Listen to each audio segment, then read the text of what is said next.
Vamos agora com o quadro Check-up no rádio. Panorama 95 apresenta Check-up no rádio.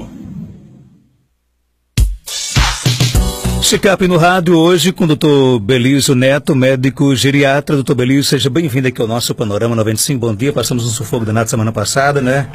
Bom dia, Marcos, bom dia, Geraldinho, ouvintes, internautas.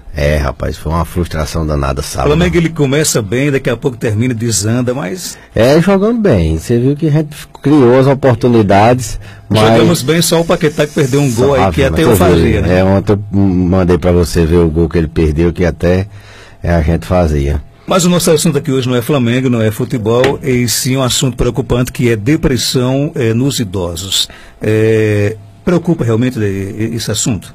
Preocupa porque a depressão tem algumas características no paciente idoso que confundem o diagnóstico. Então ela é subdiagnosticada, ela é mais difícil de ser detectada.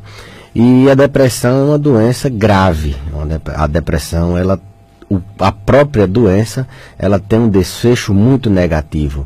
Ela cursa muitas vezes com incapacidade, num perfil de paciente que já tem limitações para executar suas atividades do dia a dia, em virtude da idade, em virtude do número de doenças que incapacitam. A depressão, ela por si só, ela incapacita mais ainda. A depressão também, ela atrapalha, assim vamos dizer, o curso de outras doenças. Como assim? A gente sabe que o paciente que tem depressão, ele não adere ao tratamento como o paciente que não tem depressão. Então, isso é muito complicado num paciente que precisa tomar medicamentos, num paciente idoso, num paciente polimedicado. Então, a gravidade da depressão, ela se dá porque ela por si só leva à incapacidade, leva à morte, e ela piora o curso natural de outras doenças na medida em que o paciente ele não adere à maioria dos tratamentos. Então, o paciente depressivo, em qualquer cenário, o desfecho dele é mais negativo do que o paciente não depressivo. Quando a gente trata de qualquer outra doença e se associado o paciente tem depressão, a gente sabe que o cuidado com aquele paciente é redobrado, porque ele vai evoluir de maneira não tão favorável como quem não tem depressão. E depressão e outras doenças é muito comum na terceira idade. Agora, é mais difícil você, por exemplo, detectar a depressão nas pessoas idosas? É mais difícil, sim. O paciente idoso, em qualquer circunstância, em qualquer diagnóstico que a gente vá fazer, ele tem eu diria uma floridez. Ele tem os sintomas menos floridos, ele tem os sintomas mais escondidos, são mais sutis. De qualquer doença, desde doenças no coração, doenças respiratórias, ele não tem aquela clássica quantidade de sintomas, aqueles sintomas clássicos. E na depressão não é diferente. Na depressão, o paciente jovem, a gente tem uns critérios do DSM-5, que é o manual de diagnóstico americano, que ele recomenda, faz recomendações diagnósticas. Ele diz que o paciente que tem um humor deprimido na maior parte dos dias, que ele tem uma fadiga, uma falta de energia, são critérios maiores esses. Paciente que tem alteração no sono, ele dorme demais ou ele dorme de menos, ele tem alterações na memória, ele tem na concentração, na atenção, ele tem alterações de apetite. O paciente se alimenta demais ou se alimenta de menos. Então, alterações psicomotoras, ele fica mais agitado ou menos agitado. Isso são os sintomas de qualquer depressão. É o paciente que tem irritado, ele chora, ele não tem esperança, ele não quer fazer, não tem energia para fazer as coisas, ele dorme demais ou dorme. Então são sintomas que a gente consegue dar diagnóstico de depressão em qualquer pessoa. Entretanto, nos idosos esse diagnóstico ele é um pouco mais refinado. O paciente idoso ele tem mais sintomas somáticos. O que são os sintomas somáticos? Aquilo que eu falei de sono, de dormir demais, ele refere mais na consulta, ele reforça mais que o sono dele tá demais. Ele não fala tanto do humor, ele não fala tanto que tá triste, ele fala mais que tá dormindo demais ou que tá dormindo de menos. Ele reforça muito essa questão de energia, eu tô fraco, eu tô sem disposição. Ele não é melancólico, de dizer, não tenho esperança, não. Ele reforça muito, eu tô fraco, a gente traduz dessa forma. E a depressão no paciente idoso, ela se manifesta com outros sintomas somáticos que não estão nos critérios diagnósticos do DSM-5. Por exemplo, sintomas álgicos.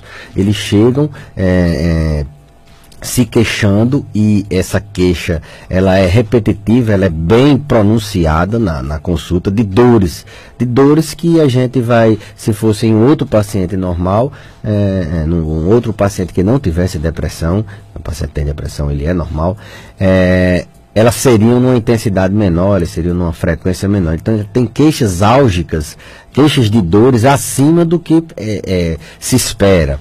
Tem queixas no trânsito gastrointestinal, uma dor na barriga, um desconforto, uma coisa que mexe na barriga, são inespecíficos as queixas gastrointestinais, e elas são muito reforçadas. É um cansaço, se a gente for avaliar a queixa de cansaço, o cansaço pode ser por uma anemia, um cansaço pode ser por uma doença no pulmão, pode ser por uma insuficiência cardíaca, um cansaço pode ser por descondicionamento físico, a pessoa não está fazendo exercício, e o paciente reforça muito isso, estou sentindo cansaço, e isso às vezes fica abstrato. Então o diferencial, os sintomas, não é simplesmente choro, não é simplesmente tristeza, não é simplesmente falta de energia. Eles têm essas outras características, o que faz, Marcos, como eu falei no início do programa, a depressão no idoso ser subdiagnosticada. A gente, em geral, a gente tem uma média de que 10 a 15% dos pacientes da comunidade, estudos mais modernos, mais recentes, eles necessitam de tratamento com antidepressivo. Numa instituição de longa permanência, por exemplo, no abrigo, chega a 25%, e num paciente internado vai de 30% a 40% dos pacientes que estão internados. Então, a variabilidade, a incidência, a prevalência da depressão, em virtude de inúmeros fatores, de fatores intrínsecos. A gente sabe que o organismo, ele diminui o cérebro, quimicamente o cérebro está alterado e deixa o paciente mais propenso à depressão, o paciente idoso. E o paciente idoso, ele tem outros fatores que contribuem, medicamentos, limitações, perdas, lutos. Ele está numa fase da vida que ele perde amigos, ele perde familiares, ele tem a incapacidade das próprias doenças, ele tem essa inversão, essa intergeracionalidade, várias gerações dentro de uma mesma casa, que isso pode, vários valores, costumes serem alterados, o próprio sono dele pode ser interferido. Então, tem vários fatores externos que contribuem para que ele tenha depressão. O fato, por exemplo, de ele não se sentir também capaz de ajudar, de produzir e trabalhar, isso pode também favorecer a depressão? É um fator importante, tanto para abrir o quadro, é um fator que contribui para o paciente ter depressão, como é um fator complicador para você tratar. O paciente que tem esse pensamento de inutilidade, esse pensamento, eu fui tão útil, ela trabalhava tirava capim, eu cuidava das minhas vacas, cuidava do meu gado, ou então eu era pedreiro, eu tinha minha vida, eu era advogado, e tinha minha vida tão ativa, e hoje eu não sirvo para nada, eu sou dependente das pessoas. Esse sentimento de inutilidade contribui muito para abrir o quadro de depressão. Isso torna, se o paciente não tiver um apoio familiar, não tiver um apoio, não se planejar para viver a velhice, isso tanto contribui para abrir o quadro de depressão, como contribui para não ajuda no tratamento. Ele tem mais dificuldade de se tratar. Doutor Belísio, e como é que a gente pode, por exemplo, ajudar pessoas que estejam nessa condição, ou seja, na terceira idade, ainda com esse quadro de depressão? Quais são as principais ajudas que a gente pode dar nesse sentido? Identificação, Marcos Dantas. Eu sempre reforço, tanto com meus pacientes no dia a dia, como para meus alunos, que o bom médico é aquele que dá diagnóstico. o bom médico ele descobre a doença, ele coloca o alvo para a gente acertar. Se a gente atira num alvo que você não sabe o que é, e aí vamos fazer essa analogia até grotesca, mas se você tem erra o diagnóstico, você vai errar no tratamento. Então é importante que as pessoas saibam identificar. E a depressão tem suas coisas abstratas, que só um familiar, um cuidador mais atento, ele vai perceber. O isolamento, o pai dele, ou a mãe, o avô, ou a avó, começa a não ter mais paciência para conversar, preferir ficar no quarto, não quer mais sair. Não, ele nunca saiu, nunca foi para a ilha caminhar, nunca foi de estar em festividade, ele sempre gostou da casa dele, não é isso. É aquele paciente que mesmo dentro de casa ele está se isolando, ele tem uma alteração que ele não tinha antes. Então o isolamento é uma coisa muito frequente. Observar queixa de memória. Paciente com depressão, eu falei que ele somatiza muito na memória. Ele tem queixas de memória muito mais do que outras pessoas. Então ele começa a dizer que está esquecendo, os familiares começam a perceber que ele está esquecendo e muitas vezes levam para o consultório, levam para a consulta para a gente investigar um Alzheimer, para a gente investigar algum tipo de demência, e na grande maioria das vezes é uma depressão. Então a depressão ela afeta muito a memória. Observar bem essa questão da memória, se ele está se queixando muito que está esquecido, se ele não está se concentrando, se ele não está tendo atenção. A depressão ela altera a concentração, ela altera a disposição. Observar a questão da energia do paciente. Meu pai não tá se queixando tanto de fraqueza, não está mais com ânimo para fazer isso, não está mais com ânimo para fazer aquilo. Então observar essa questão de fraqueza. Tem alguns pacientes, e principalmente aqui na nossa região, de uma influência muito grande da zona rural, que eles têm aquela fase de negação, eles não se abrem, eles até mascaram o quadro dizendo que está mais feliz do que não estava. Isso no caso não ajuda, né? Não ajuda, tem que ter alguém, porque a depressão subsindrômica, ela simplesmente não dá sintomas, e o grande problema é aquilo que eu falei, de piorar outras doenças, de levar à morte. O grande problema de algumas depressões é o suicídio. Então a gente tem que estar atento a esses sintomas sutis, observar mesmo se está com aquele discurso negativo. Não precisa estar, eu não falei até agora no sintoma mais clássico, que é a tristeza, a melancolia, o choro. Até agora não. Se tiver assim, eu acho que o senso comum todo mundo já imagina, né, que pode estar com depressão. Então a atenção nessa questão de fraqueza, de desenergização, de não querer mais fazer as coisas, de ficar irritado, a irritabilidade. A gente até pode fazer um programa depois só sobre um tipo de depressão que a gente chama de distimia, que é uma depressão que cursa com irritabilidade na maior parte do tempo. Ele sempre foi irritado, mas ele está demais, ele está insuportável, ela está demais, está insuportável na paciência, não tem mais paciência para nada. Então a irritabilidade é um motivo para quem está em casa observar.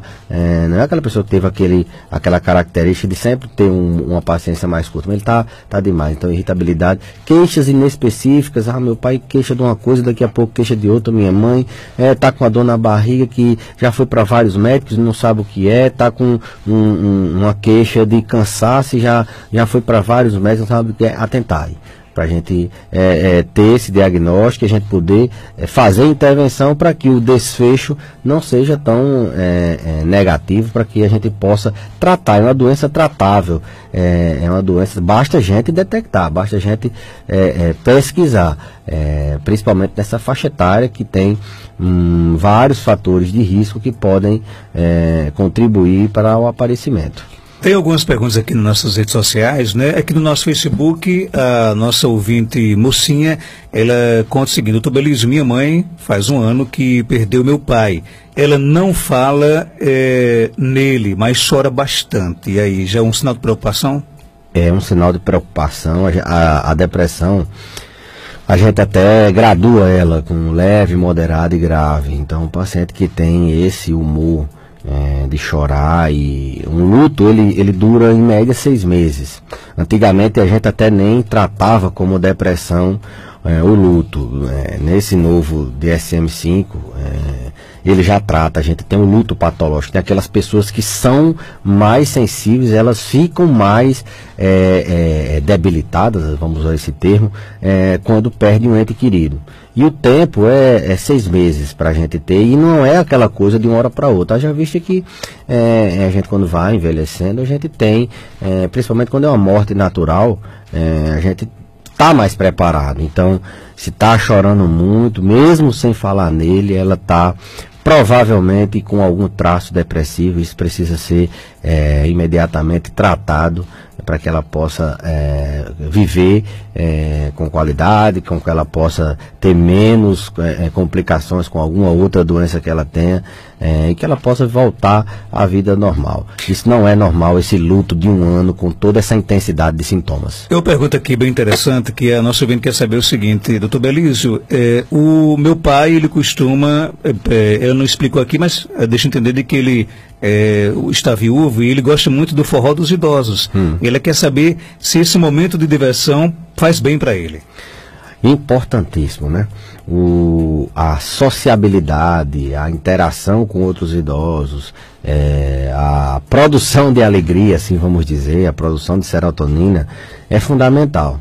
Tanto facilita no paciente que tem e a gente está tratando, como previne, é um fator protetor. Sociabilidade, assim como atividade física, assim como uma alimentação, assim como um sono preservado, assim como a harmonia familiar, assim como vários outros fatores protetores, a sociabilidade, o fato dele ter um envelhecimento social, dele conversar com outras pessoas, dele se divertir, até mesmo fofocar. Tem até estudos na literatura que as pessoas que têm aquela fofoca benigna, aquela que não é tão maldosa, hoje em dia, infelizmente, a gente não pode mais estar nas calçadas conversando, mas isso protege, isso faz com que a gente evite depressão. Então, continua no forró dos idosos, só tenha cuidado, que nesses forró dos idosos, às vezes a gente tem o álcool, às vezes a gente tem uma alimentação não tão adequada para idosos, quando é um forró dos idosos. Vontade de chorar, já é sintoma de depressão no idoso? A vulnerabilidade, a labilidade emocional, ela é um marco, chama a atenção para a gente poder dar diagnóstico de depressão em qualquer faixa etária. A facilidade de chorar com alegria, facilidade de chorar com tristeza, as pessoas choram com algum evento na televisão, é um marcador de que essa pessoa pode ter depressão. Então, se você chora com facilidade, uma pessoa contando uma história, você está assistindo alguma coisa, você estando diante da televisão assistindo um filme triste, uma novela com alguma cena de tristeza, e aquela pessoa que conta sobre outra doença, morre uma pessoa e você se sensibiliza acima do normal, seria bom uma avaliação. Provavelmente tem algum traço de depressão, possa ser que não tenha uma depressão maior clássica, mas no mínimo você tem fator de risco, você pode evoluir com depressão. Doutor Belísio, obrigado pela sua participação. Eu que agradeço, Marcos, e até a próxima semana, se Deus quiser.